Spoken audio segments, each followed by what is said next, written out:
마가는 예수님이 어떻게 십자가에 달리셨는지를 이야기하려 합니다.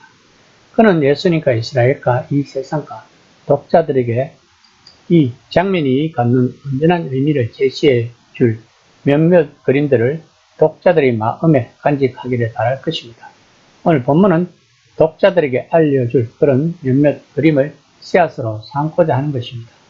이 씨앗들은 이후의 내용에서 싹이 텄어 예수님이 제자들과 마지막 식사를 하시고 겟세마네에서 기도하시고 권력자들 앞에 서시고 마지막으로 죽음을 맞이하실 때 꽃으로 피어날 것입니다. 그러므로 지금의 단계에서는 그 씨앗들을 하나씩 따로 살펴보는 것이 이해하는 데 도움이 될 것입니다. 오늘 본문은 예수님이 제자들에게 자신에게 일어날 일을 엄숙하게 경고하시면서 시작이 됩니다. 10장 32에서 34절입니다. 예루살렘으로 올라가는 길에 예수께서 그들 앞에 서서 가시는데 그들이 놀라고 따르는 자들은 두려워하더라. 이에 다시 12 제자를 데리시고 자기가 당할 일을 말씀하시며 이르시되 보라 우리가 예루살렘에 올라가노니 인자가 대제사장들과 서기관들에게 넘겨지매 그들이 죽이기로 결의하고 이방인들에게 넘겨주겠고 그들은 능욕하며 침 뱉으며 채찍질하고 죽일 것이라. 그는 3일 만에 살아나니라 하시니라. 예수님의 경고는 세 번째입니다. 예수님은 자신에게 닥칠 일을 담담히 받아들이고 계십니다. 왜냐하면 세례 때 들은 그 음성 이후부터 예수님은 자신의 소명이라고 생각했던 것입니다. 그 음성은 하나님이 종에 대한 이사야의 예언을 연상시키는데 지금 본문에서 예수님은 그 예언을 다시 언급하십니다. 이사야서의 핵심인 40에서 55장에는 기름 부음을 받은 메시아 같은 존재가 중심 인물로 등장합니다. 이스라엘의 하나님을 따르는 그는 이스라엘과 이 세상의 죄를 위해 고난받고 죽습니다. 그런데 제자들은 예수님이 그런 결심을 않고 그들을 이끌고 예루살렘으로 가신다는 사실을 믿을 수가 없었던 것입니다. 따라서 이들은 무서워했던 것입니다. 이것이 마가가 심고 싶은 두 번째 씨앗입니다. 그러나 예수님이 직접 그렇게 선언하신 이후로는 예수님이 십자가에 달려 죽으셨을 뿐만 아니라 그것이 예수님이 깊은 생각에서 비롯된 소명의 결정이었다는 사실이 정통 기독교의 핵심이 되었던 것입니다. 야고보와 요한은 예루살렘으로 가시는 예수님의 메시아 여정을 영광을 얻으러 가는 행진으로 바꾸고 싶어 했습니다. 10장 37절입니다. 여짜오되 주의 영광 중에서 우리를 하나는 주의 우편에 하나는 좌편에 앉게 하여 주옵소서. 그들은 예수님이 왕으로 다스릴 때 그분의 양옆에 앉는 영광을 누리기를 원했습니다. 그들은 고난과 죽음과 부활에 대한 이야기를 그저 힘들겠지만 결국에는 우리가 이길 것이다 라는 뜻 정도로 받아들인 것 같습니다. 그러나 십자가는 행복한 결말로 가기 위해 반드시 거쳐야 하는 힘든 사건이 아니었습니다. 그것은 이 세상의 권력과 권위를 뒤집으시는 하나님의 방법이었습니다. 십자가의 의미에 대한 마가의 이런 주장은 정치적인 해석입니다. 이것이 세 번째 씨앗인 것입니다. 십자가는 단순히 하나님이 예수님의 죽음 때문에 우리 죄를 용서하신다는 문제만이 아닙니다.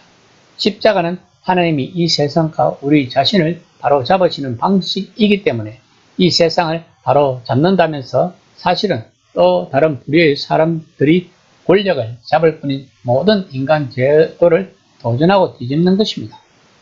야고보와 요한이 예수님을 오해한 이유는 십자가만 빼고 예수님만 받아들이기를 찾으려고 한 것입니다. 오늘날 많은 성도들도 아마도 야고보와 요한처럼 생각하고 있을 것입니다. 그러나 십자가는 인류의 자만과 영광을 문제 삼습니다. 그러기에 정치적 의미를 지닐 수밖에 없는 것입니다. 야고보와 요한에게 예수님은 말씀하십니다. 이것이 네 번째 씨앗입니다. 10장 38절입니다. 예수께서 이르시되 너희는 너희가 구하는 것을 알지 못하는도다. 내가 마시는 잔을 너희가 마실 수 있으며 내가 받는 세례를 너희가 받을 수 있느냐. 본문에 나오는 잔은 예언자 에레미야가 말한 하나님의 진노의 잔일 것입니다. 예수님은 지금 세상의 사악함, 특히 이스라엘의 사악함이 하나님의 공정한 심판을 자초하고 있다는 에레미야의 예언을 받아들이고 있는 것입니다. 그 심판은 특수하고 구체적인 형태를 띱니다. 구약 성경에서는 하나님의 진노는 곧 이방 군대가 와서 그분의 백성과 성을 멸망시키는 것입니다. 그러나 예수님의 임무는 그 진노를 스스로 온전히 다 받아내는 것이었습니다. 본문에서 세례는 이 책의 시작을 떠올리게 합니다. 예수님이 요한에게서 세례를 받고 하나님의 새 언약 백성의 선두에서 고난받는 메시아로서 자신의 소명을 따르게 되신 것처럼 앞으로 임할 그분의 죽음도 일종의 세례로 이해해야 한다는 것입니다. 이는 죽음의 물 아래로 들어가 죄를 용서받는 세례인 것입니다. 초기 그리스도인들은 바로 이런 식으로 자신의 세례를 예수님의 세례와 연관해서 이해했다고 합니다. 마지막 씨앗은 예수님이 자신의 좌우편을 앉을 사람을 비꼬시는 듯한 말씀입니다. 야고보와 요한은 자신들이 무엇을 요구하는지 알지 못했지만 독자들은 몇 장 더 읽다 보면 그 내용을 알게 될 것입니다. 예수님은 십자가에서 자신의 오른편과 왼편에 각각 사람을 두고 영광을 받으십니다. 마가는 진정한 왕의 영광이 어떤 모습이며 예수님의 죽음이 무엇을 의미하는지를 독자들에게 몇몇의 그림으로 보여주기를 원하고 있습니다. 그리고 마가는 예수님이 이 땅에 오신 목적을 말하고 있습니다. 10장 45절입니다. 인자가 온 것은 섬김을 받으려 함이 아니라 도리어 섬기려 하고 자기 목숨을 많은 사람의 대속물로 주려 함이라. 본문이 마가복음의 핵심입니다.